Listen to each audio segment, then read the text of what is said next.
Southeast News on Signature TV. I am Barry Kumo Ado. It's a sunny and hot day in ENUGU. We're hoping it may rain later in the night. But first, on Southeast News, let's go to the headlines. President Tinubu inaugurates a Emeka Anyoko Institute for International Studies at ENUGU, Awka. ENUGU police arrest 288 suspects, rescue 36 kidnapped victims. Gunmen attack motorcycles and burnt vehicles at Okigwe Highway. For these and more, stay with us. We are local. We are right now with the wife of the man that was... Why the main market is in chaos. People... We are national. Those in support of this motion as amended, say aye. Aye. We have taken it to by default. We are international. Israeli airstrikes. Donald Trump left us the worst unemployment.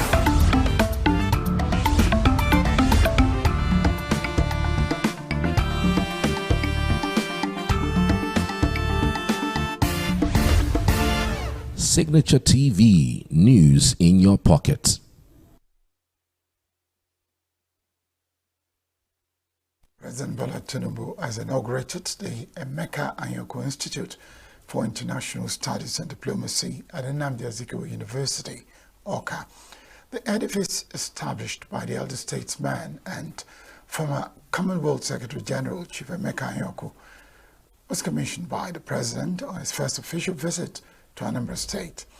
The President, who described Anyoko as a patriot whose achievements are outstanding worldwide, used the occasion to call for more of such contributions to national growth. He expressed the hope that the Institute will graduate people who will deepen the nation's involvement in international affairs and diplomacy. Acting Vice Chancellor of Nnamdi Azikiwe University, Awka, Professor Joseph Ikechebelu, commended the President for his bold steps in supporting education as witnessed in Nnamdi Azikiwe University. Traditional rulers in Anambra State has conferred a chieftaincy title of Dike Simba of Anambra on President Bola Tinubu. Traditional rulers led by the chairman of the Anambra State Traditional Rulers Council, Igwe Chidubemiweka of Obosi, gave the president the title in Awka during his official visit to the state. Dike Simba translates to hero from another land. Tinubu arrived at the Chinua Achebe International Airport in Umeri around 12:15 p.m. and was received by Governor Chukwuma Soludo, his deputy Onyeka Ibezim, and other government officials. Tinubu inaugurated Anambra State's first ever government house, marking a historical milestone more than 30 years after the state's creation. Tinubu also inaugurated several other projects done by the administration of Governor Chukwuma Soludo. It is the President's second visit to the Southeast this year after visiting Enugu State in January. President Bola Tinubu has pledged to tackle pressing developmental challenges in Anambra State and the entire Southeast region. Speaking at a grand reception during a state visit to Anambra State, Tinubu promised to tackle the erosion menace in the state, address the issue of underutilized gas resources, and exclusion of Anambra State from the National Rail Master Plan.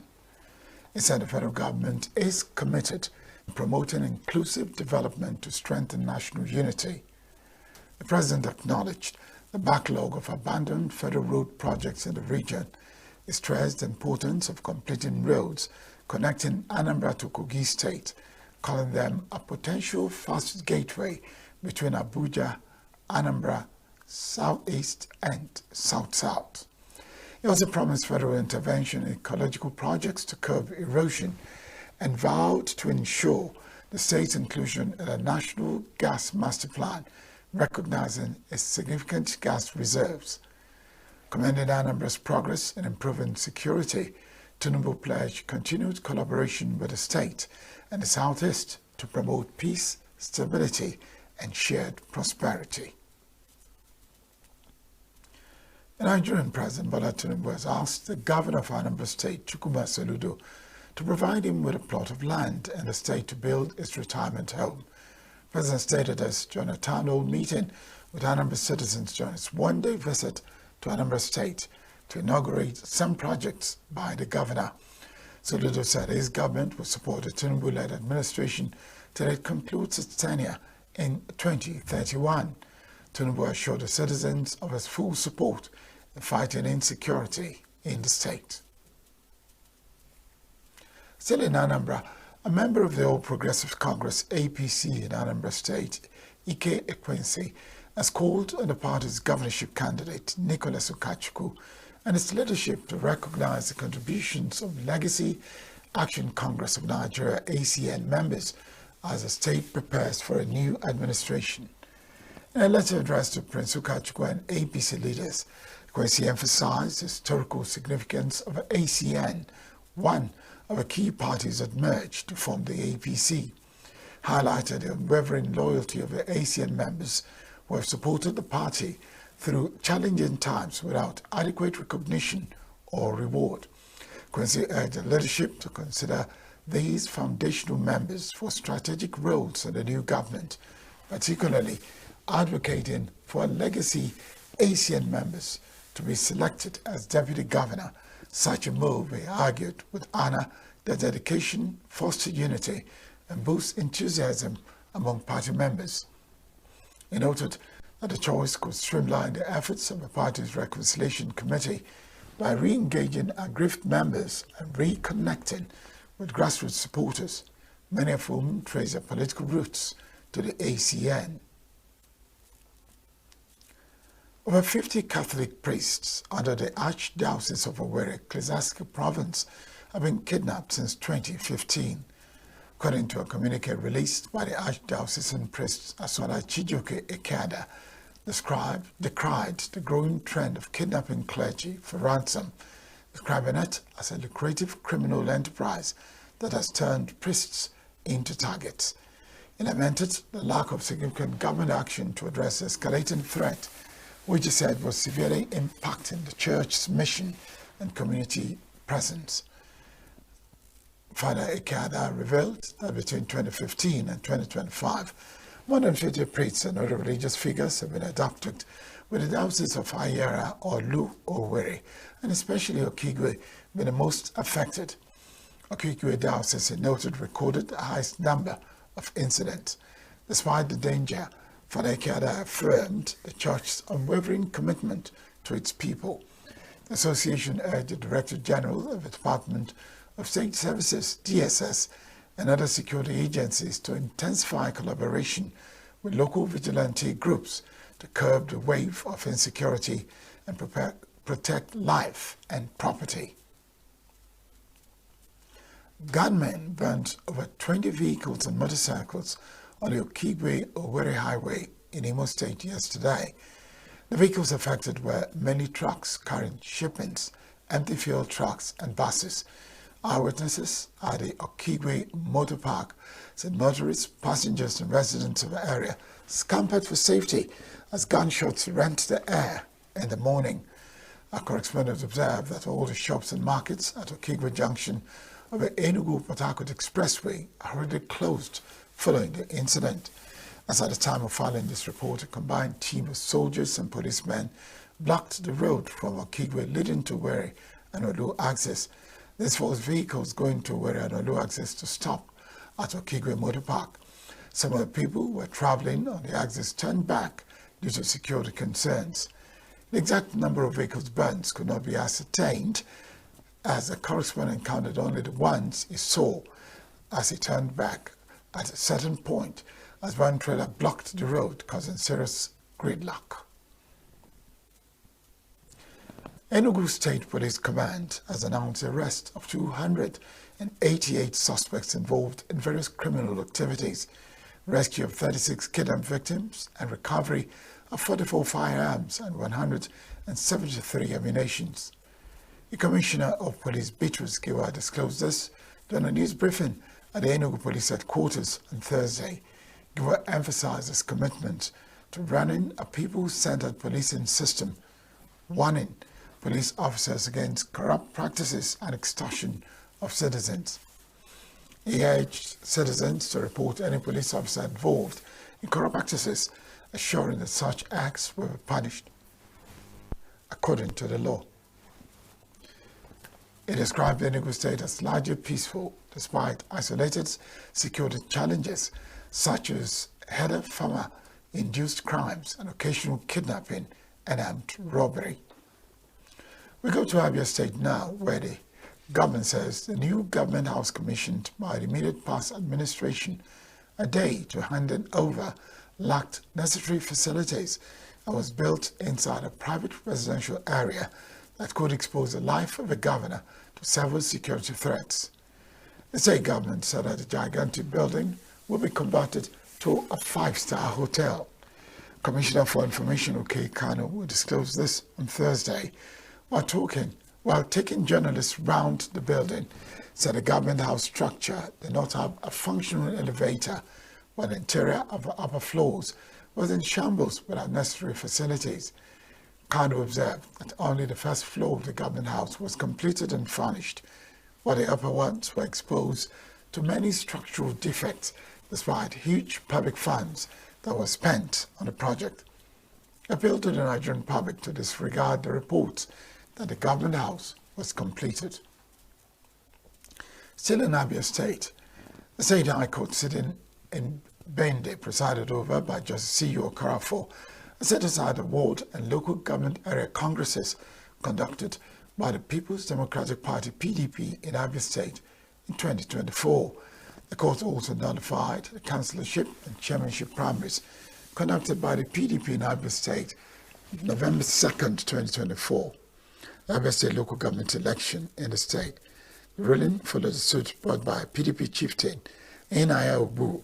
Claimants prayed for reliefs, a declaration that the conduct of ward and local government congresses, primary elections to nominate the PDP chairmanship and councillorship candidates for the Abia State local government election 2024 or the nomination and submission of lists of candidates and all communications made thereto by the 7th and 8th defendants and their cohorts to the 9 defendants at the behest of the 1st to 6th defendants constitute clear negation and violation of the orders of the High Court of Abia State. Delivering judgment on the matter, the presiding judge, Honorable Judge Mr. O.O. Amuze, hailed the ruling, which he described as a triumph for democracy, justice, and equity. And that's the news. When we return, we're tracking 2 stories. The incident at Okigwe yesterday, and of course, taking you back to Anambra to close that event from Signature TV. Stay with us when we return. We are local. We are right now with the wife of the man that was Are national. Those in support of this motion as amended, say aye. we have taken the bill by default. We are international. Israeli airstrikes. Donald Trump left us the worst unemployment.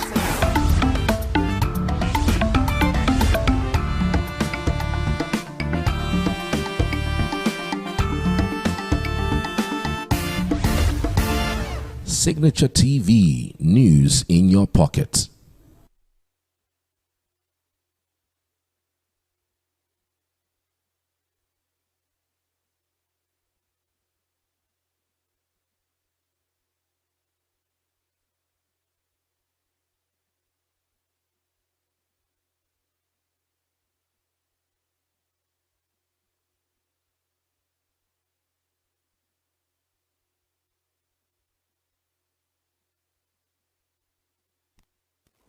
Yesterday was historic.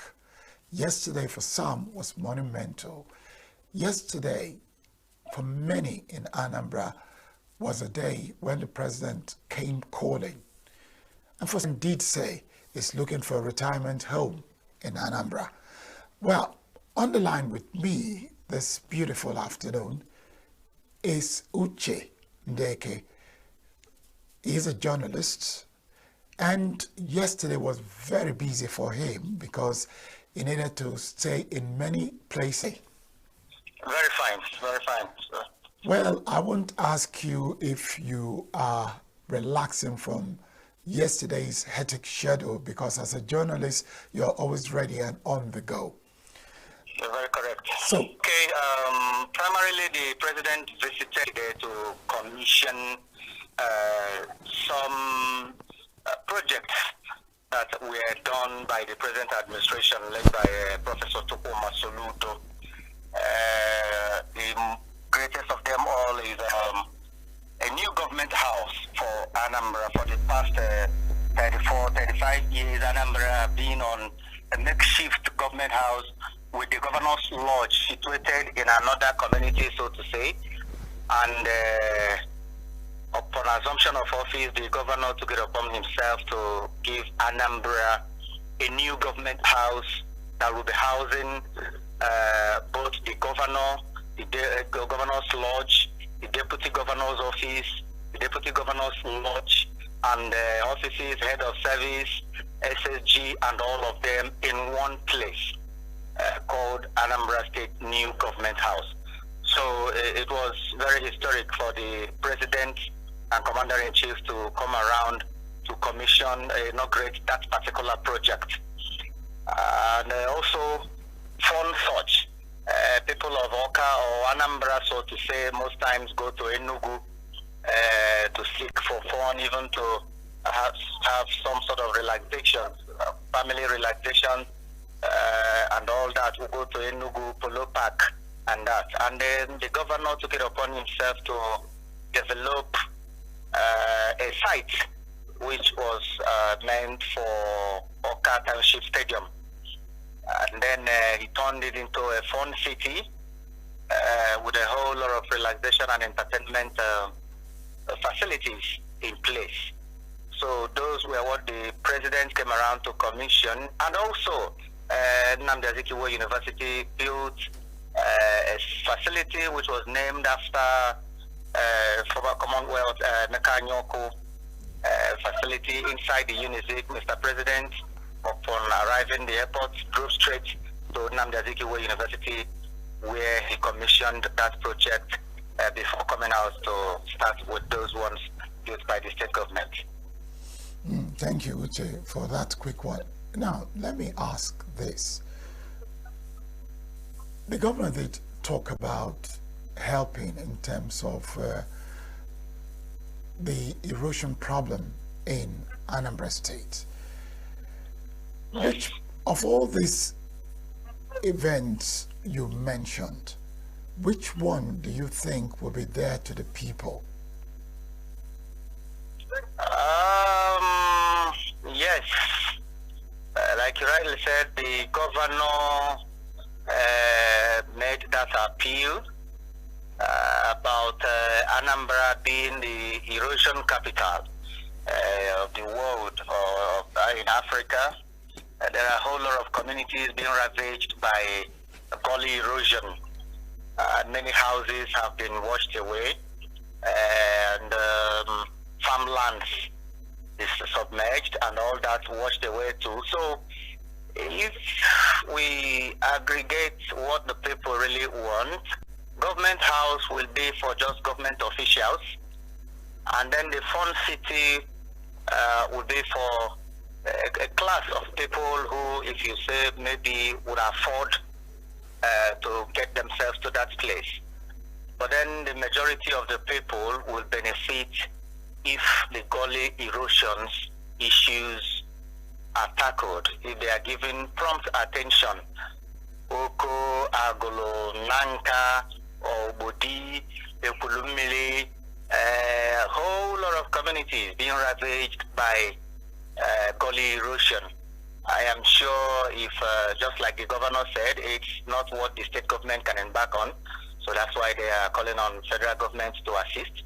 So if the president, as he promised, if he can really attend to that, I think the people will live to say, yes, President Bola Ahmed Tinubu visited Anambra, he said this and he did this. Now, apart from erosion, what are the other issues in Anambra State that, given the situation that the president has come, he has seen, and he has made some promises, the citizens can look forward to as what will come out as a benefit they derived because of the president's visit? Yes, some federal routes, just like the governor also mentioned, called his attention to a particular road that connects Anambra with Kogi, which will make transportation to Abuja easier. Now you spend up to 9 hours getting to Abuja from Oka, but if that road is constructed in less than 3 hours, somebody in Anambra will get to Abuja. I'm sure it's an interesting one for any government to complete that. It's been awarded and re-awarded over time, and reports have been done of abandonment and misappropriating funds and all that. It's been a very long one. And yesterday, the governor represented it to the president. And the president also agreed that there was a need to give it urgent attention. So if that road, if by next week or next month, and thank God the Minister of Works was seated right there, if he's given the directives and if we see it that tomorrow work begins on that very road, I can tell you both people who were there yesterday and those in diaspora, if they see that road completed, will really commend that particular visit of the president to Anambra yesterday. Mm-hmm. Now, what about the national gas plan? Yeah, the national gas plant. Yes. Yes. Incidentally, surprisingly, that didn't even come from the governor. It wasn't in his appeal list. The president, by his own, observed that it's been neglected, even when there are large deposits of gas, natural gas, in Anambra and in the zone generally, promising that it will get to the master plan. It's a cheering news, but the people are looking forward to matching the words with action. If that is also done, it will also impact, of course, we know, on the people, even more than the government house and the Fun City.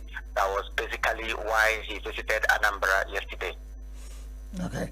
Now, if we move away from the government house and the new government house, move away from the Solution Fund City and begin to ask, now that the president has come, he has made some promises. What is the political climate in Anambra State now? Because I am very sure that after the visit, as people look forward to the November election, politicians will begin to try leveraging on the president's visit with different perspectives. What is the current feeling in terms of politics in Anambra State? Yes, his visit yesterday heightened the tension, even when November is, you can say, is still far, but not far. The date has been fixed, so that makes it nearer. But then from that moment, after the governor's speech yesterday, reactions started from some followers of the former governor, which the present governor made some references to.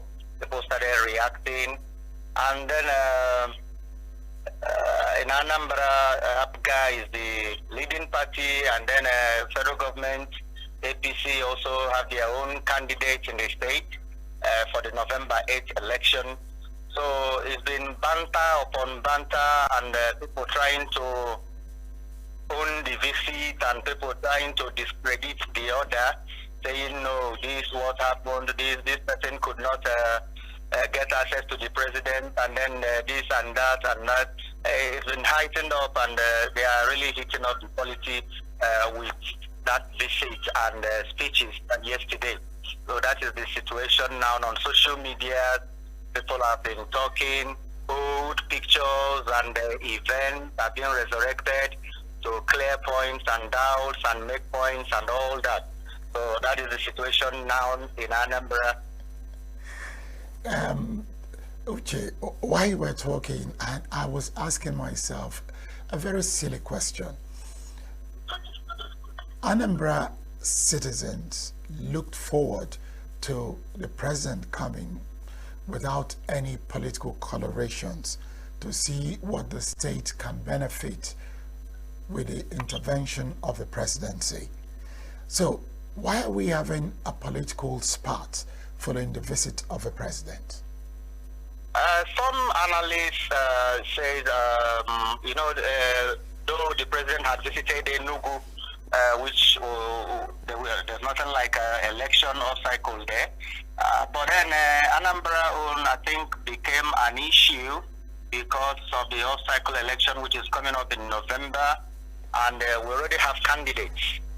And then people are saying, some are saying that the president don't even need to come down to Anambra to make promises or to tell them that they need to be reconnected, master plan, natural gas, rail line, and road. These things are basics. What he can even do from Abuja, and then it mustn't be on a visit that he has to make these promises.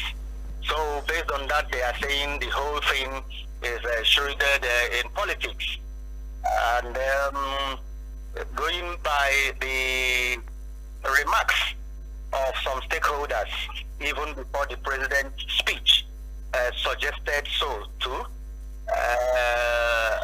Business mogul Emeka Ofo mounted the podium, and I'm sure everybody listened to him talking about endorsement and second tenure and all that.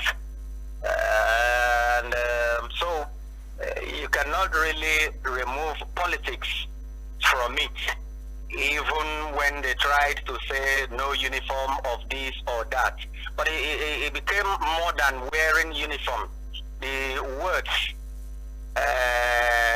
became, if you read between the lines, some of them analysts are saying no, this was really calculated very well for someone to endorse someone or something like that.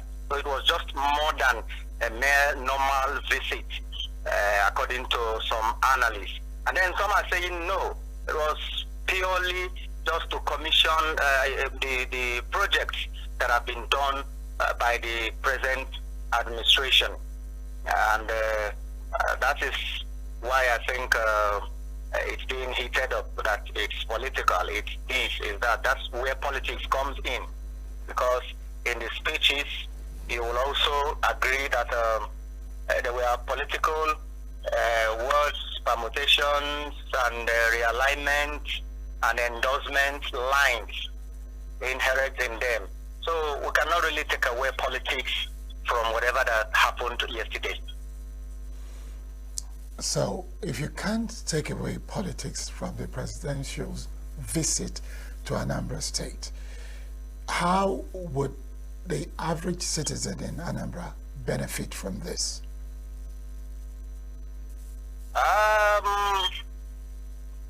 There will, just like I said earlier, what the common man in Anambra is after is good road, access to agricultural facilities,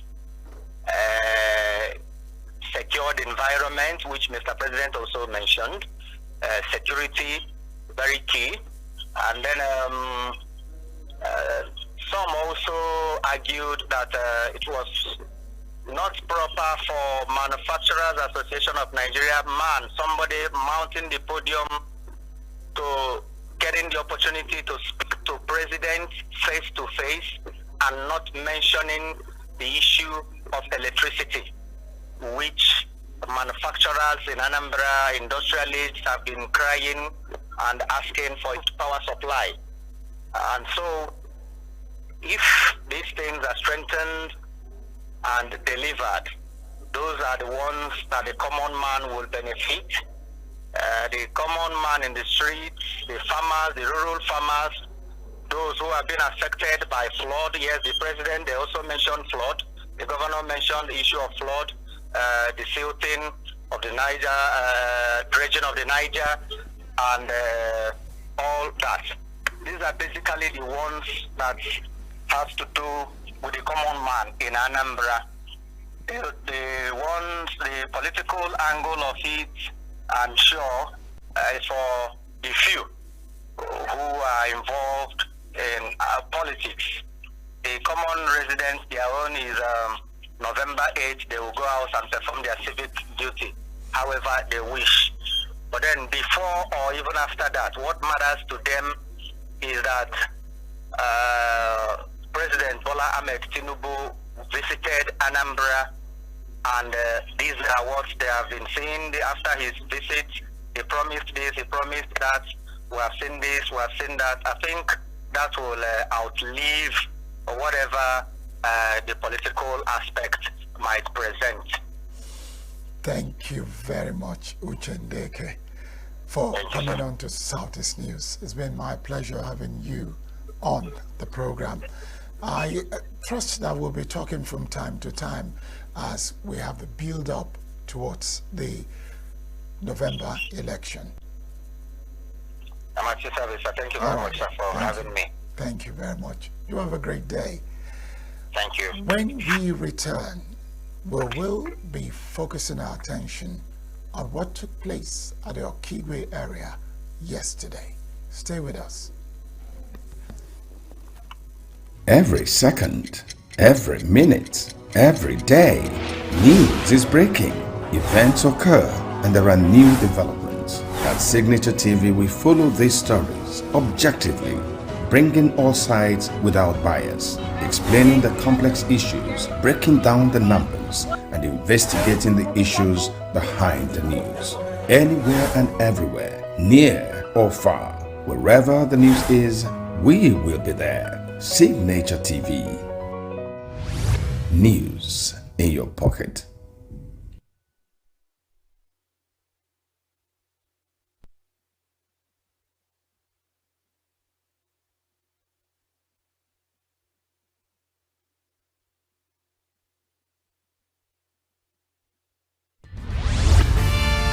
We are local. We are right now with the wife of the man that was Why the main market is in chaos? People are We are national. Those in support of this motion as amended, say aye. we have taken the news by default. We are international. Israeli airstrikes. Donald Trump left us the worst unemployment.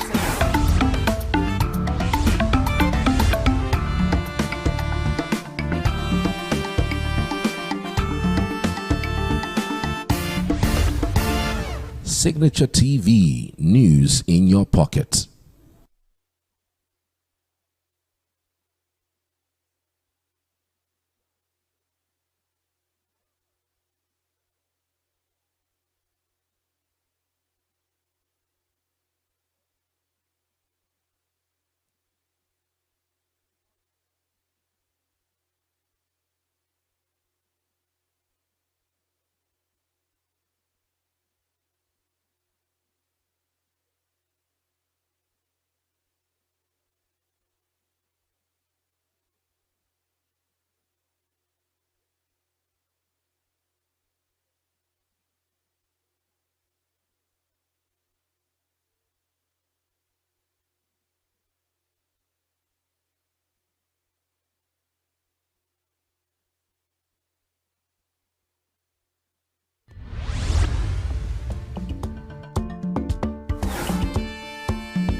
Thank you for staying on with us on Signature TV Southeast News. Yesterday in Okigwe, it was not a memorable day for so many people, especially trucks that got burned, vehicles that got burned, people running helter-skelter. It wasn't that memorable. But we're fortunate, we want to share with someone who was there. He's one of us. Chukwubike Madu is a journalist. Chukwubike Madu, good afternoon. Good afternoon, Barry. I often wonder how people are affected when one moment you are enjoying a ride and the next moment there is an emergency and you need to begin to think ahead of yourself on what actions to take so that you remain safe. What were some of your thoughts yesterday? Oh, it was a gory sight yesterday. As you know, ordinarily people expect there will be improved security. Well, it appears that life is no longer meaningful. I don't know whether I say we are living in a society of the absurd, you know, with what is happening. But be it as it may, people should be concerned about their security. As a person, whatever I'm doing, wherever I'm going, security is topmost on my mind because of the times we are in. And so I expect people to be conscious security-wise. And if each and every one of us is conscious of that, I think it will also be a plus in terms of safety. Because we see that it appears that we are on our own, that government cannot actually secure lives and property of people with experiences we have heard, and shared. Also, like yesterday, was going through Okigwe we were told that there were no vehicles coming towards Okigwe, and we saw the road blocked. All the shops were locked, all of them.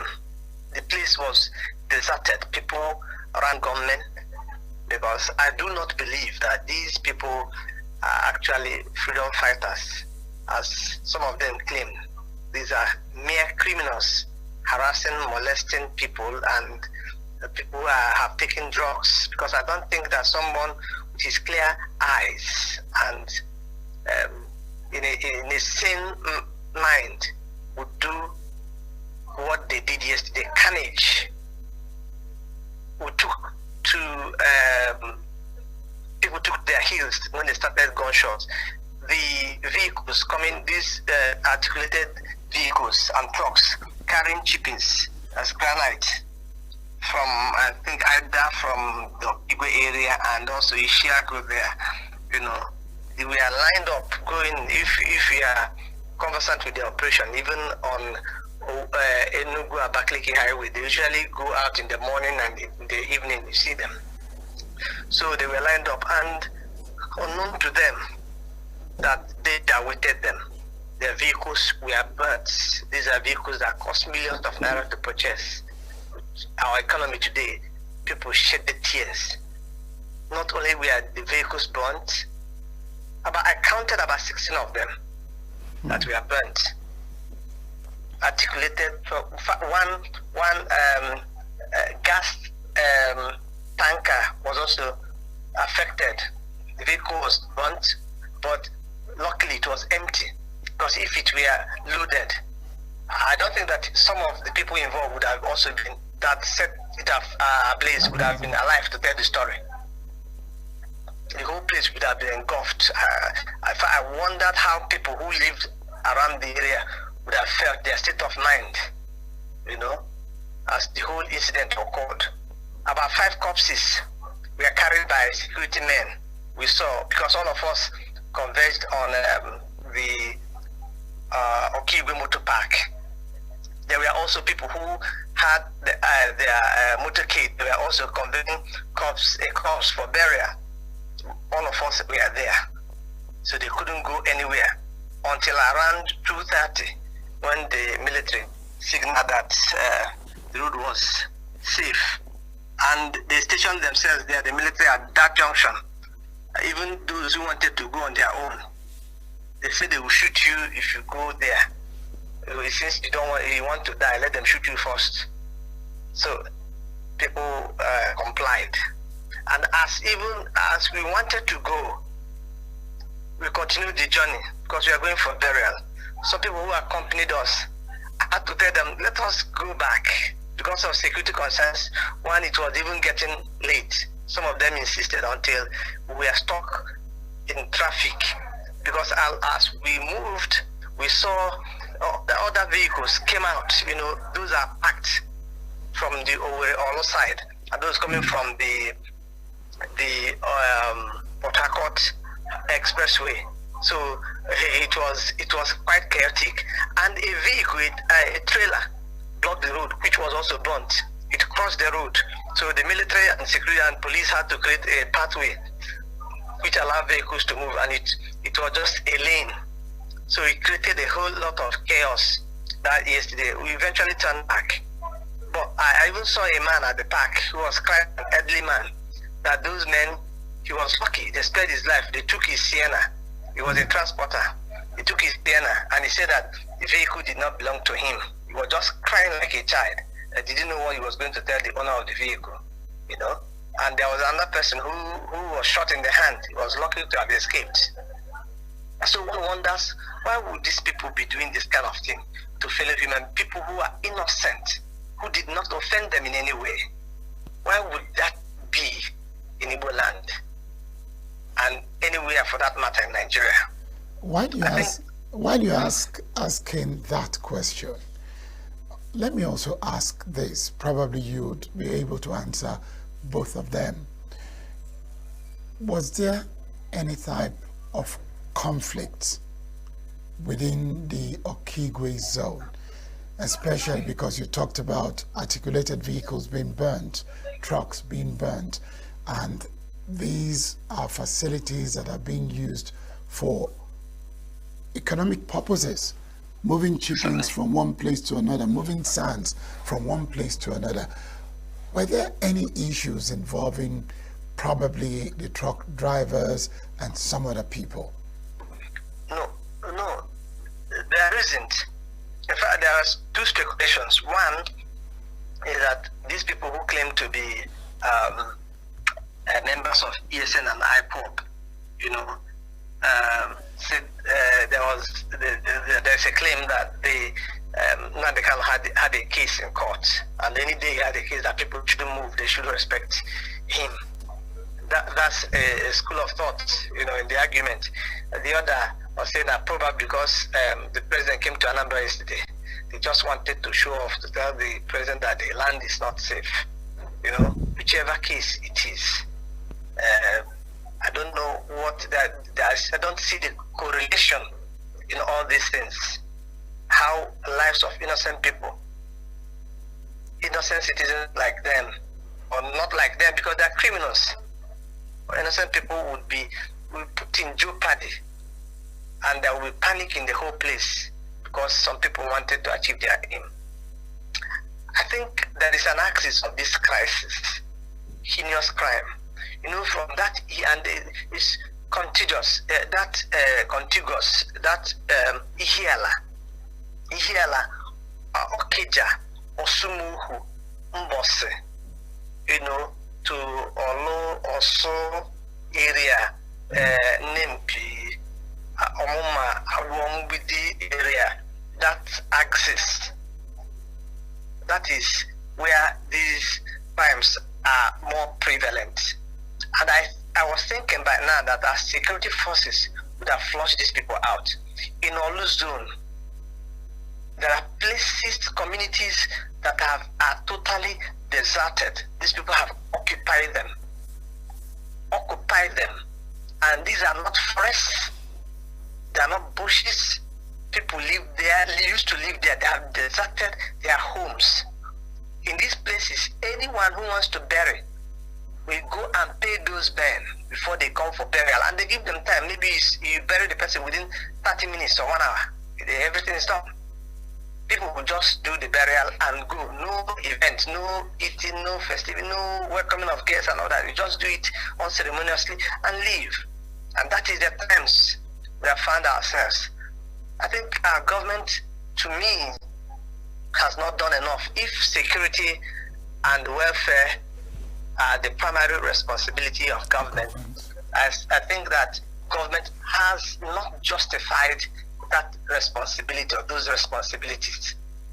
And it's quite unfortunate because you don't expect individuals who are not armed to confront their evils, devils in daytime. And there are also speculation of security, unscrupulous security men, who assist them with intelligence and all that, executing these heinous crimes. Because there's no way if they could have been doing this so successfully, without being brought to a halt. I was also going to ask that question. How come it's always after unknown gunmen have struck, that's when you hear security people came to drive them away? I thought intelligence... I'm almost thinking that our governors have not justified the security votes they get. I know that in crimes where they took this principle of security vote, the governments of those areas, especially United States of America, invest in espionage. They invest in intelligence.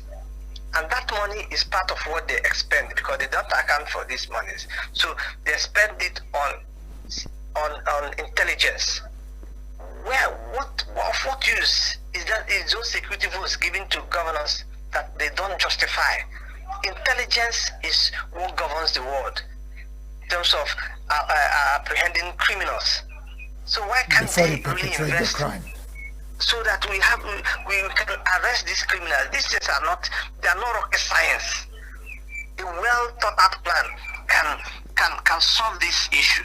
These people are not. I have seen even in communities, for example, in Nimpi, that area, some of the people perpetrating the crimes are indigenous of the community. And a day came when some people in the community decided that they were going to pinpoint those guys, and they did. And since that time, that community is safe. If anything happens there, it must be those from outside that came to do it, not people from the community. Thank you very much. It's not rocket science. Thank you very much. I want to believe that as each day passes, the government and security agencies must design a better strategy for us to move forward. We'll continue to raise these issues up.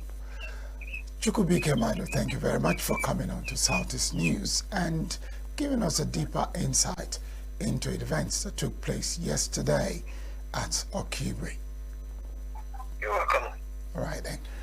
And that's where we say thank you for joining us for Southeast News. Barry Kumado is my name. We'll be back on Monday.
This is Top 5 Stories on Signature TV. I'm Charles Pius. It's all about the top 5 stories trending across Nigeria this lovely Monday. I hope that you are fine wherever you are. Remember, you can react to any of the stories by calling into the studios just after I must have reeled out the particular stories. All right, it's +234 912 520 7370. That is +234 912 520 7370. Don't miss a chance to have your voice heard.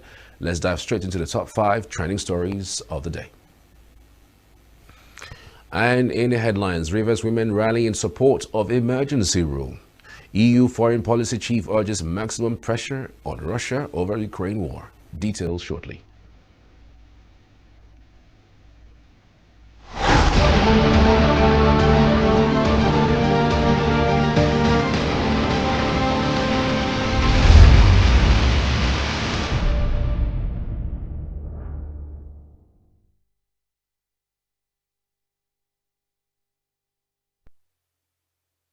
Nigerians have continued to pay tribute to former Super Eagles captain and coach Christian Chukwu, who died at age 74 in ENUGU. Chukwu led Nigeria to its first AFCON title in 1980 and ENUGU Rangers to the 1977 African Cup of Winners' Cup. President Bola Tinubu, former Vice President Atiku Abubakar, Peter Obi, and the Nigerian Football Federation, among many others, praise his excellence, patriotism, and leadership. Chukwu, born in ENUGU, also coached Nigeria to AFCON success in 1994 and 2004. In his last detailed interview with Vane Martins Obiorilo, the former Super Eagles captain and coach shared thoughts on his service to the nation and how the nation appreciated him. When I was sick, the person that took care of me, so Tedora, you cannot imagine that. A Yoruba guy. But Tedora, who was a small boy, his father was the governor of Lagos State by then, you know, and he was enjoying my game and everything. So when I became sick, he was the one that took me to London and made me to survive today. There was no time the state government wants to take me abroad. Help is that if you enter hospital here in Nigeria, maybe they shall offset your bill. But this singular man said no. Hey, prepare him, let him come over. And without him today, I don't know. It's only God knows. Whether he'll be alive. Whether I'll be alive. Well, it's still happening to you tomorrow. Our colleagues are dying left and right. They don't have money to buy drugs. You saw Stanley Owen. You saw Harrison Mecha. You saw all these people. It's because they don't have money to take care of themselves that they're dying. So it's not that it's just only me or whoever. It's general.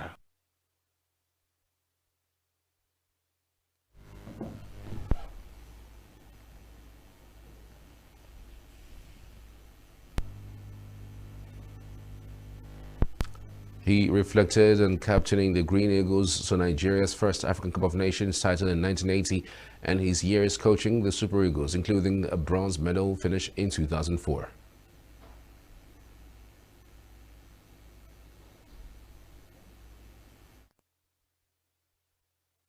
I feel very, very, very, very happy.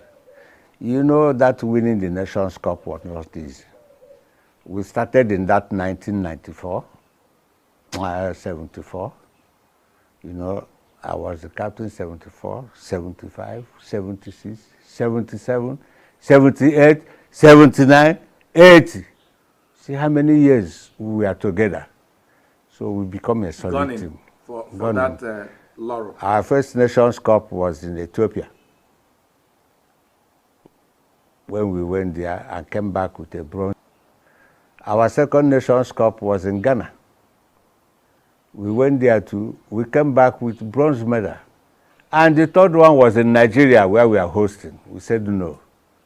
We can even play without a coach because we are together by then. We are like a family, brothers and so on. And God willing, being on our side, we fulfilled our promise to Nigerians and we won the cup. And on that day, may he so rest in peace, let President Shadari honor us very, very well. Ben Martinino, who featured on Global News on Signature TV, described Christian Chukwu as a towering figure in Nigerian football, whose leadership as captain and coach of the Super Eagles left an enduring legacy of unity and excellence that inspired generations across the nation. I was privileged to be the journalist who had his last very elaborate interview. That interview lasted for more than 2 hours, and eventually we cut it about an hour to be able to air it. It was an exclusive interview, and it took us a while to get that interview arranged because Christian was recuperating from his long illness, and it was a period he was just so thankful to God that Otedola had intervened to take him out for an operation and all that. So I saw a man sincerely told me about his children, how well they were doing. He recounted the high points of his career, which included lifting the African Cup of Nations as captain, which included being a member of the team, actually the assistant coach, when the country lifted the African Cup of Nations again. He told me about his struggles as a little boy when his parents wouldn't let him go and play ball and thought he was an irresponsible child, and then told me about how they became even the biggest beneficiaries because they like to be addressed as Christian Chukwu's father or Christian Chukwu's mother. Similarly, the National Grammar School Nike Old Boys Association, Dr. Maxwell Ngene, in an interview with Signature TV, said that Chukwu's exceptional talent and dedication made him a national icon, and his loss is profoundly felt by the school. 74, when he was already a member of the ENUGU Rangers International Football Club of ENUGU. Of course, the indomitable ENUGU Rangers International. The Flying Antelopes. Yes, the Christian school later became their captain. And we were playing because during my time at National Grammar School Nike, we were winning all the trophies in the then in Central State, Anambra State, etc. We used to play, and it's just that Christian school is there. There are a litany of Nike old boys that played for Nigeria. Looks like all of you were playing football. When you talk about Okocha, when you talk about Surugere Benugu, when you want to talk about Nike One Touch, Kingsley Onye, so many people, Francis Nwosu Jamanwo, these are Nike old boys. Nike is synonymous with soccer, but as we are talking about Christian Chukwu was a household name, like I said, and after my secondary education, I began to work in the then ATV, Channel 50, where I was a production staff, and I began to cover outside broadcast matches involving ENUGU Rangers, where Christian Chukwu was captain, and later he metamorphosed to become the coach of ENUGU Rangers, having won laurels, African Cup Winners' Cup, Nigerian Challenge Cup, many years that I saw, Nigerian Professional League Division 1, Christian Chukwu. Now, he was also the captain of the Nigerian Super Green Eagles, as it was then known in 1980. That was coached by, that was Otto Gloria, a Brazilian coach. And Christian Chukwu won the cup for Nigeria after they defeated Algeria. Meanwhile, hundreds of women in Rivers State marched on Monday in Port Harcourt in support of the state's declaration of a state of emergency. The women or the rally. As of the time of this report, the women were singing solidarity songs in support of the sole administrator, Vice Admiral Ibok Eteibas, along Aba Road and marching towards the government house in Port Harcourt. Recall that last week, hundreds of women under the aegis of Rivers Women for Sim staged a protest against the state of emergency and the suspension of Governor Similai Fubara. In Rivers, it almost looks as if it is one day, one drama. It never really stops. When are we going to have some peace? Elsewhere, the Umonano community in Ibueza North local government area of Enugu State has urged a member representing Ibueza North and Udenu Federal Constituency in the House of Representatives, Denis Abo, to return to the People's Democratic Party, PDP. The committee made the call during a condolence visit to the legislator at his village, Uda, in ENUGU, Ezike, over his loss of his elder brother, Emmanuel Abo, who was laid to rest recently. Senior TV's correspondent Precious Yagora reports.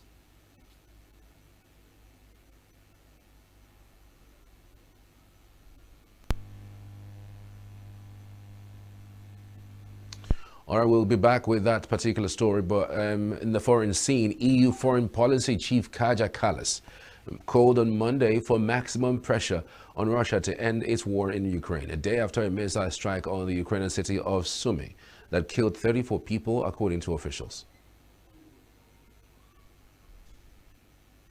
But right now, I think we have to put the pressure, the maximum pressure on Russia to really end this war, because it takes two to want peace. It only takes one to want war, and we see that Russia really wants war. And all those who want the killing to stop should put the maximum pressure on Russia. Thank you. I just want to say how appalled I am by the latest spate of Russian attacks on Ukraine. Unconditionally agreed to a ceasefire over a month ago. The heinous attacks on Kryvyi Rih and on Sumy is Russia's mocking answer. I hope that President Trump, the US administration, see that the leader of Russia is mocking their goodwill, and I hope the right decisions are taken. I don't know what is learning and what is not learning, but the facts are on the ground and in the church. It's also the Jewish Passover, beginning of the Jewish Passover, the biggest holiday of the year, the most positive holiday of the year. So it's a double whammy, and it's really Russians knew what they were doing. There is no way they can say that, oh, it was just a mistake. Russia and Putin sends his ballistic missiles to Ukraine on Holy to Everyone Palm Sunday, and this is really barbaric and drastic, as those ballistic missiles were armed with cluster munition that is dedicated to kill the infantry, formations, vehicles, and the different equipment, and that was used against civil population in Sumy in Ukraine. This is the war crime by definition, and this is once again the humiliation to everyone who puts diplomatic efforts to stop this war and achieve at least ceasefire for negotiations. Good morning. Another devastating attack yesterday by Russia on Ukraine, targeting deliberately civilian infrastructure, and also with a severe number of civilian victims, also including children. And this is just hours after President Trump's envoy Steve Witkoff was in St. Petersburg negotiating with Putin on a potential ceasefire. So I guess this just shows that Russia shows full disregard for the peace process, but also that Russia has zero regard for human. Polish Foreign Minister Radoslaw Sikorski said the hoped U.S. President Donald Trump and his administration would see that Vladimir Putin was marking their goodwill following Moscow's deadly missile strike on Sumy. French Foreign Minister Jean-Noël Barrot also said that France, Britain and Germany will be vigilant regarding nuclear discussions between the United States and Iran to ensure they conform with European interests. I believe that the United States, which has invested a lot to achieve a ceasefire between Russia and Ukraine, President Trump himself has devoted a lot of time and energy to it, can also, through sanctions that are ready, force, compel Vladimir Putin to sit down at the negotiating table. Vladimir Putin's price for the civilian populations and for the law of war. At the same time, the United States has initiated a discussion this weekend with Iran. We welcome this approach very favorably, but we will be vigilant with our British and German friends and partners to ensure that any negotiations that may begin are in line with our security interests, which poses a significant threat to French and European territory. And just in case, we told you about a particular report that hasn't been sent, but it has just dropped. So just to mention that the Umunano community in Ibweza North local government area of Enugu State has urged a member representing Ibweza North, Denis, a condolence visit to the legislator at his village Uda in Enugu Ezike over his loss, the loss of his elder brother, Emmanuel Abo, who was laid to rest recently. Signature TV correspondent Precious Yagora reports. As the 2027 general election But for the people of Umunano community in Ibweze North local government area of Enugu State, their desire is for the legislator, Dennis Abu, who represents Ibweze North and Udenu Federal Constituency in the House of Representatives, to return to his former party, the People's Democrat Abu. The coordinator for Egalo Umunano spoke the mind of its whose good works align with those of the Enugu State governor. Then some of us who fought before against the PDP now consider to go back to PDP because of the governor. That is Dr. Pitamba. Today in Nigeria, Pitamba remains the best governor as we know him. If you go around in all the wards in Enugu State, the smart school is going on. Some of them have been completed. Some are about to be completed. Other members of the delegation spoke in like manner. I wasn't a member of Labour Party. Up till today, I didn't register with Labour Party. But I wanted a good candidate. And I followed it from the beginning to the end. The governor of the state is just your replica. I am one of the most ardent followers of the governor since beginning. Integrity. Join hand with Mr. Petamba. That is what we have been clamoring for. That is the kind of person that we have been clamoring for. Dennis Abu expressed gratitude to his constituents for their condolence visit and counsel, saying that the governor's policies resonate with his own agenda. He said he would give consideration to their advice about possible return to the PDP. Now, should I sign? The call, which reflects the growing trend in political realignment ahead of major elections, is a pointer that more defections may likely happen in the days and months ahead. Only recently, the governorship candidates have gone to the PDP, following a visit by a delegation from the People's Democratic Party, which extended the olive branch to him. Precious Chagor, reporting for Signature TV News. Sunday's Russian ballistic missile attack in the heart of the northern Ukrainian city of Sumy shows Vladimir Putin is out to destroy Ukraine, German Foreign Minister Annalena Baerbock said on Monday. Baerbock told reporters in Luxembourg that peace in Europe is worldwide, the more likely it is continue destroying Ukraine and thus continue attacking European peace. This makes it clear that anyone who wants peace must protect Ukraine, must support Ukraine. The more likely it is that one day we will finally be able to get on the road to peace in Europe.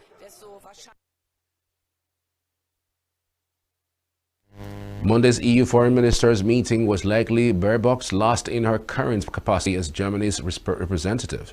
Friedrich Merz, leader of the conservative German party CDU, is set to be elected chancellor on May 6 General Assembly for 1 year in September last month, after it emerged that veteran German diplomat Helga Schmid originally earmarked. And now we'll go on a short break. Every second, every minute, every day, news is breaking. Events occur and there are new developments. At Signature TV, we follow these stories objectively, bringing all sides without bias, explaining the complex issues, breaking down the numbers, and investigating the issues behind the news. Anywhere and everywhere, near or far, wherever the news is, we will be there. Signature TV.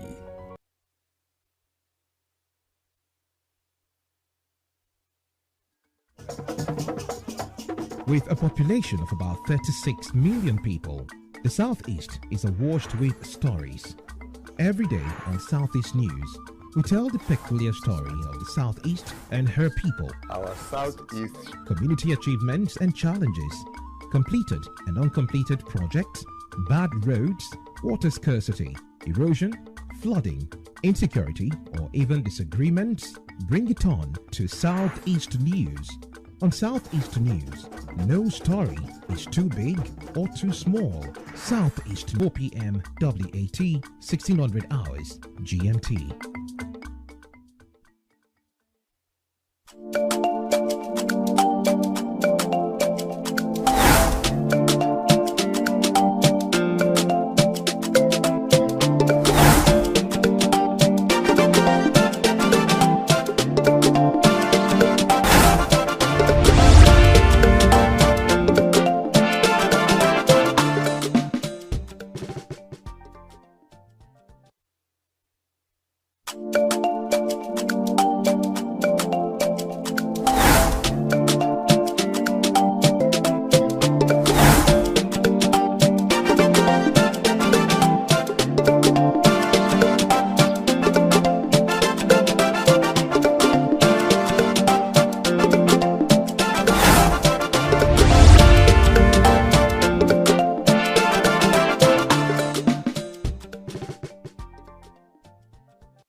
You can now call the numbers +234 912 520 7370. That's the number showing on your screen, all right? Or you can actually send us a message on YouTube, Twitter, TikTok, Instagram, just about anywhere. You can send a message via those platforms. So beyond that, you can call live into the studio to have your say on any of the stories that prick your fancy. It's +234 912 520 7370. All right. 5 interesting stories, really interesting stories, because they are ones that are trending across night. Christian Chukwu, who passed on Saturday at the hospital here in Enugu State. It was so devastating and so sad that we lost that man of inestimable value, a man who has given his life to service of the nation and service to humanity, and a man who would hold in high esteem. I mean, there's a whole lot of persons whose lives he has touched, especially in sports, and it's a huge thumbs up to him, to every other things that he has done. Again, that reminds us, beyond what he has done and the lives that he has touched, it reminds us of the ultimate price that everybody would pay. At the end of the day, what matters the most is the type of life you lived and the service to humanity that you give, and what people would remember you for, you know, when you leave this earth. So strive to touch lives, strive, you know, to change humanity, at least for better, for every single thing that you decide to do. Endeavor is one that would touch the next person. River State conundrum, it almost seems as if it is one day, one trouble, one day, one problem. It never really goes away. Just last week, we were complaining about the fact that the state wasn't allowing people to express themselves via protest. As a matter of fact, the police arrested a journalist and chased away people who were out doing their legitimate duty.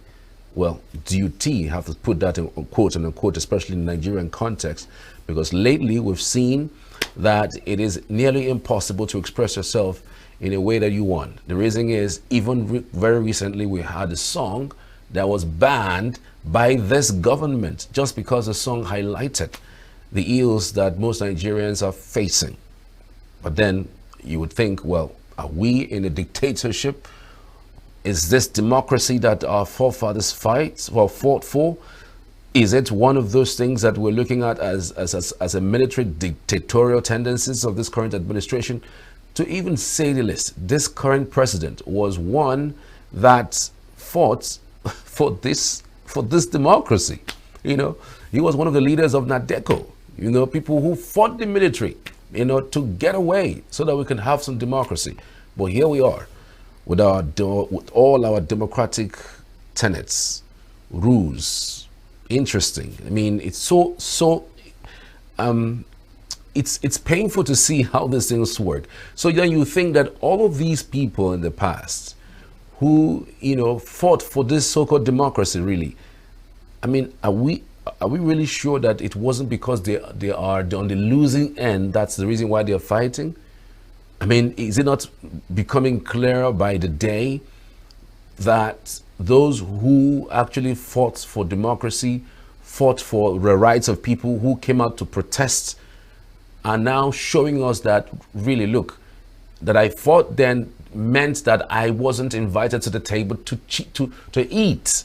So if I'm on the table to eat, there's no way in the world that I will ever speak ill of the current administration. Because again, I mean, how do you explain someone like the current president, who did all he did in the past, and now getting to be on that seat, he is oppressing people using, you know, his position? It's crazy. All right, so the phone lines are open. They're still open. +234 912 520 7370. That is +234 912 520 7370. Let us know what you think about any of the stories so far playing right now. So let's see if we can take this call. Hello. Hello. Hello. Good evening. What's your name and your location?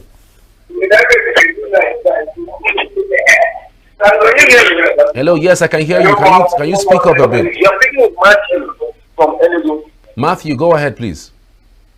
All right. I want to what about the protest that the women in real estate? You know, some people came out to protest saying they want their governor to come back. And before you know it, another sort of women came out also in the street saying they are in support of the emergency rule. So what I want to say is that Nigerian politics is all about money.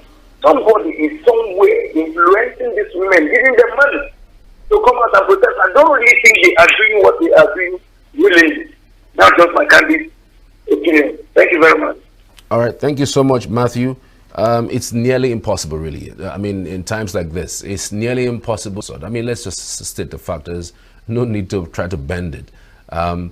We know last week that people came out en masse, women wearing black all across River State. They came out and they were screaming on top of their voices and stating clearly that they are tired of the sole administrator sent by the president to oversee the affairs of the state in the next 6 months. And they stated their case. So today we're seeing another set of women. I might not be that very correct, but I will, if I look clearly, maybe it is even the same set of women who came out last week that are coming out this time. I mean, if you can collect monies from two different sources to do two different things, probably just wear black today and tomorrow wear white, and you are paid an extra 50, 100, 150,000, why not? That's the country we live in. So make them poor, extremely poor, and then throw some crumbs through politics. That's all I see. I mean, I might be wrong, but again, I'm looking for that one person that would prove me right, or maybe wrong. I'd love to hear, I'd love to see, I'd love to go on a debate because it doesn't make any sense as far as the eyes can see, especially from the premise of doing the right things, making things right. How do you enable those who oppress you? I mean, we are in democracy, right? So where did we get where did we get what we were doing in River State?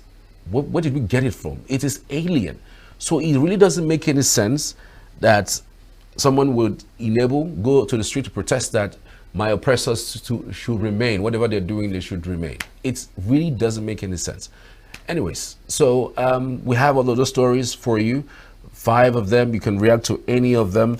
We're seeing some amazing stories coming out from Europe, Russia. I thought that Russia and Ukraine had a bit of a ceasefire, not totally a ceasefire, but the agreement was that these two countries will stop attacking the oil and business installations of their countries, and of course avoid civilian casualties. But it is looking really bad that Russia is not even watching or listening to that agreement or keeping to that agreement.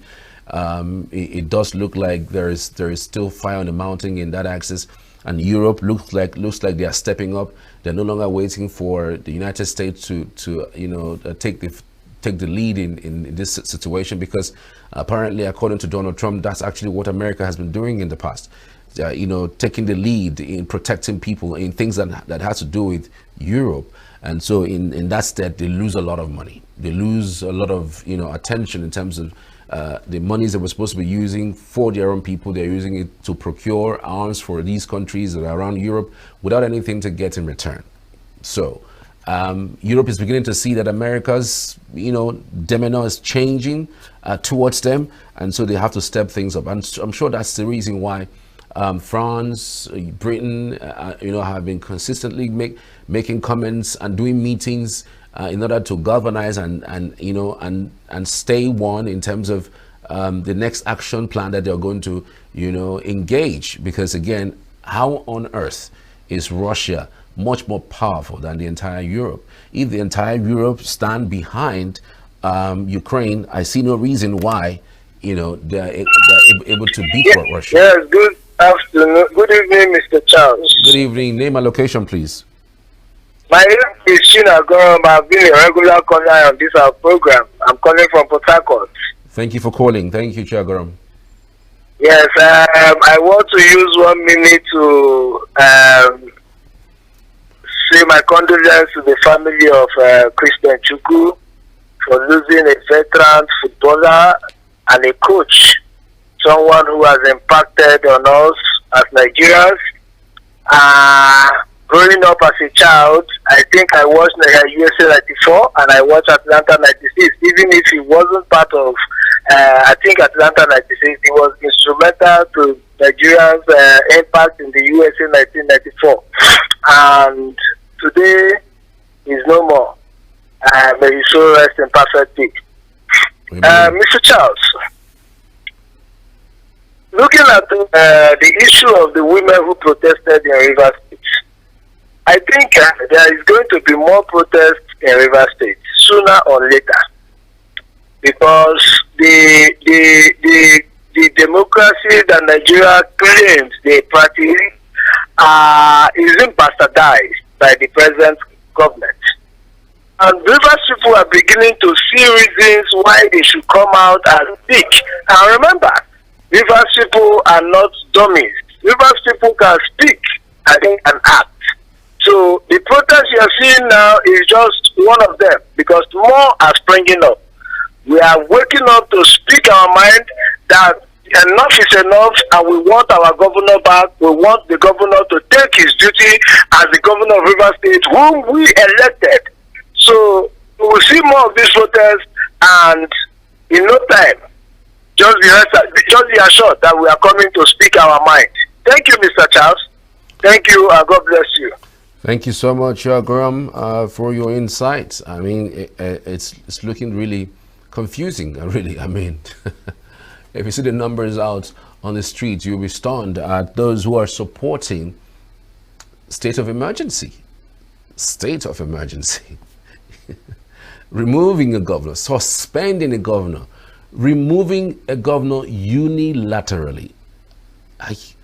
I really don't know. Like, there's no words, to speak to this particular issue, because it's never happened before in our democracy since 1999. Never ever happened. Yes, we may have had state of emergency in the past, but the governors were not removed. They still held their seat, because you cannot remove an elected governor. Well, at least in this context, elected, because these days some persons can't even contest, whether really these people are elected in the first place. But that's not the issue for now. But the fact that someone sat somewhere and had a pronouncement for a pronouncement that he did not make. It's not a military rule where you can decide to appoint somebody from where you are at the center of the nation or at the capital. I mean, you can't just stay where you are to a point. I mean, if you do that, and then you can probably do the same thing by making a decree to remove them. But you did not appoint them. You did not employ them. On what basis? What powers does the president have to remove a sitting governor? It is unprecedented. It's never happened in our democracy. This would be the first time, and I hope that it will be the last.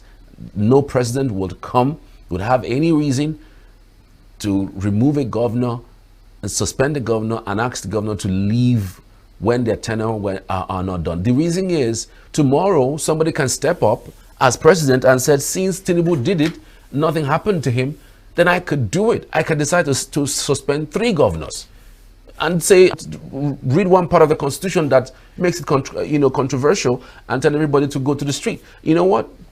Just do it.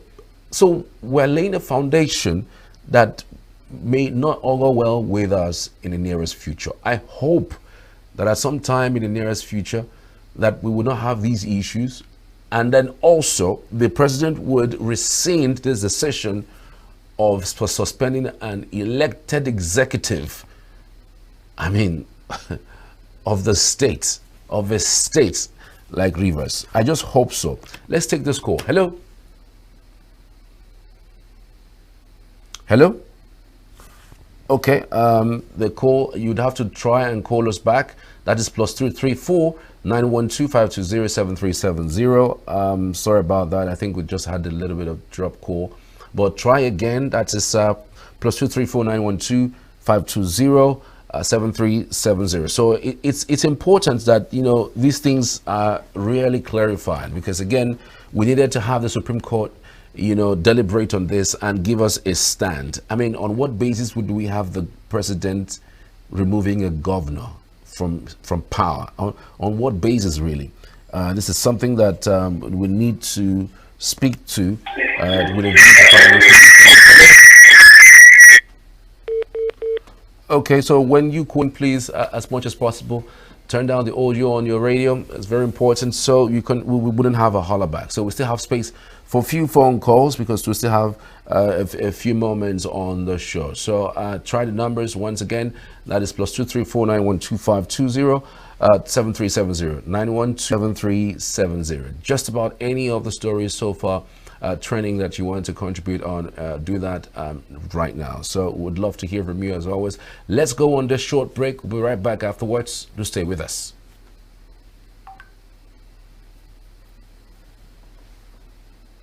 Population of about 36 million people, the Southeast is awash with story. Every day on Southeast News, we tell the peculiar story of the Southeast and her people. Our Southeast should be the Silicon Valley. Completed projects, bad roads, water scarcity, erosion, flooding, insecurity, or even disease. No story is too big or too small. Southeast News. Let's tell our story. Showing on Signature TV every weekday at 4 p.m. All right. Many thanks for joining us this lovely evening. We just received the call. The Christian Chukwu himself on Saturday. The Christian Chukwu himself on Saturday morning at one of the hospitals here in ENUGU State. It's a huge and monumental loss, especially for football. His wealth goes, and also a whole lot of work he did for Rangers International. I mean, there's absolutely no one right now who loves football and the history of it that would in any way remove the name of Christian Chukwu when it comes to soccer. He has made his mark, and if there's anything really to note from this, and what would the world remember you for? Would it be your service to humanity, or did you make humanity worse? So I'd rather you go for the service and add it for a plus for humanity, because again, like it to live it, it is what we live for. What is life without humanity? If you are living and you are making humanity worse, you are not worth living. So whatever you're doing, as long as you are adding value to the next man, then continue in that program. And like I mentioned, the call came in while we were on that break. Choma from Anambra State, thank you so much for the call. We truly appreciate it. I'm sure that the family would hear. Apparently, we have been following the coverage of the demise of Christian Chukwu. We have a special report coming up tonight on the news coming up after now. We also have another special report coming up tomorrow morning for 7 a.m. So join us. And of course, we have a signature evening. Yes, it's coming up. We have also a special reports, practically talking to the world about the life and legacies of Christian Chukwu and what it is, to touch the life that he actually leads. All right, guys, I want to say a very big thank you for being part of the broadcast today. All the calls, all the charts, and all the messages. We appreciate you. Remember, you can follow us on all social media platforms, Signature TV, across all social media. That's Signature TV News, Twitter, Facebook, Instagram, of course, X, formerly Twitter, and TikTok, as the case may be. YouTube, we are live 247, and we are on this platform. That is SLTV channel 265, right? SLTV channel 265. That is where we are right now. I hope that we have also created content for your pleasure, and would continue doing that for your pleasure as always. We want to say a very big thank you to all the producers of this program. We're back next one on Friday for a special broadcast of the top 5 stories. Many thanks. I'm Charles. Cheers.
Artificial intelligence actually help us to imbue a program, either a program, a project in form of technology that will help us achieve success, become more efficient in any of our operation, whether in farm, because I noticed there's a kind of an AI instrument that I noticed I watched in a video where you see that AI is being used in collaboration with technology, solar technology, to scare off animals that normally attack the farm.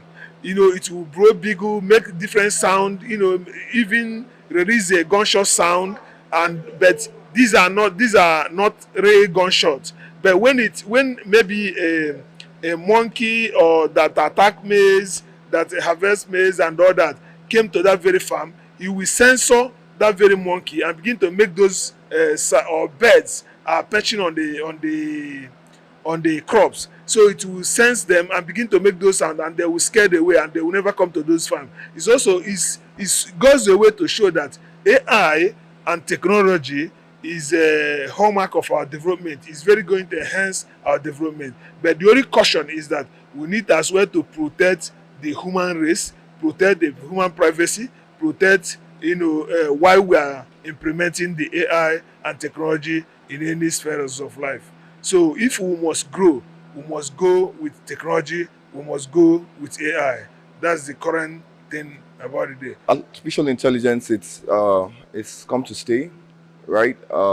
Whether you like it or not, it's really helping drive a lot of sectors, technology, medicine, agriculture, and all that. So it's something that has come to stay.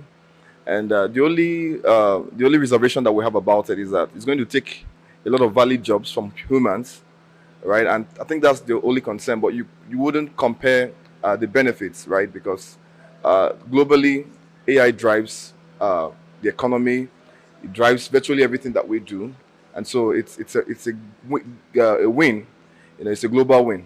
Yeah, when I was in school, such thing was not in our own tongue. So we don't have it, anything like AI, we don't have it there. We use books, we go to library, you make research. So then there's nothing like AI.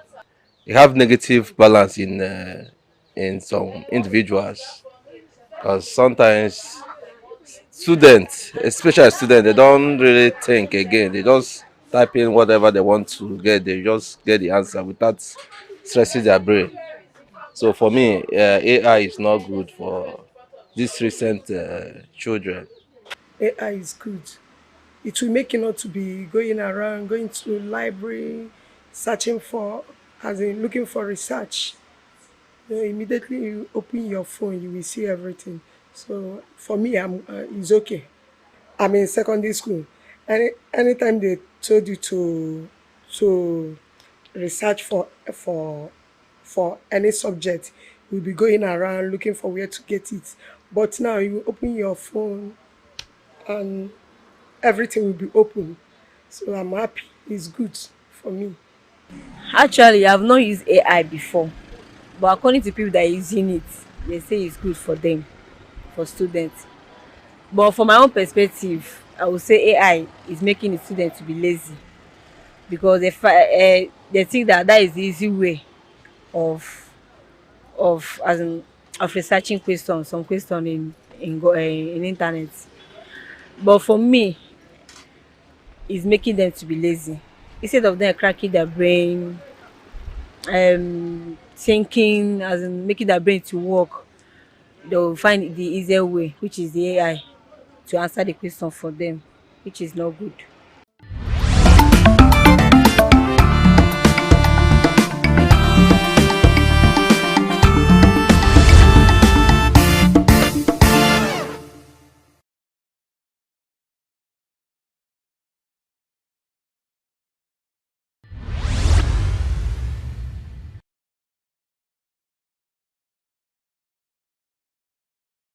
curbing such thing, you will be talking about curbing the disaster effect, and that will be early warning that so thing will happen. So we need to evacuate so person from so place.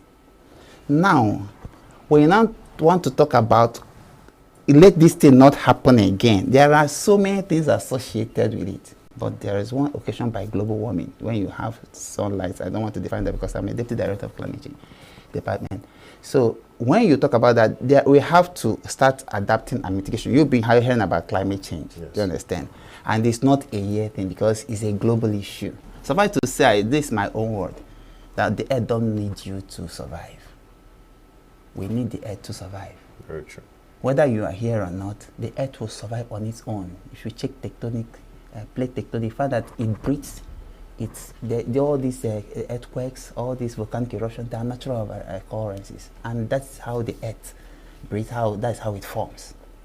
So most of the problems you see us suffering on this earth are caused by us. The only reasonable pension you can talk about is the federal pension, because if you come down to the state pension and the local government pension, they are always owing those people. There's always backlog.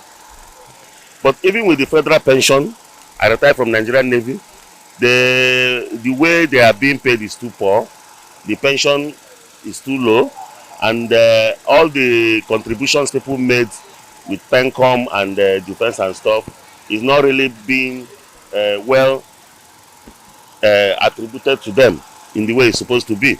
Most of them don't have housing. It's not only about paying.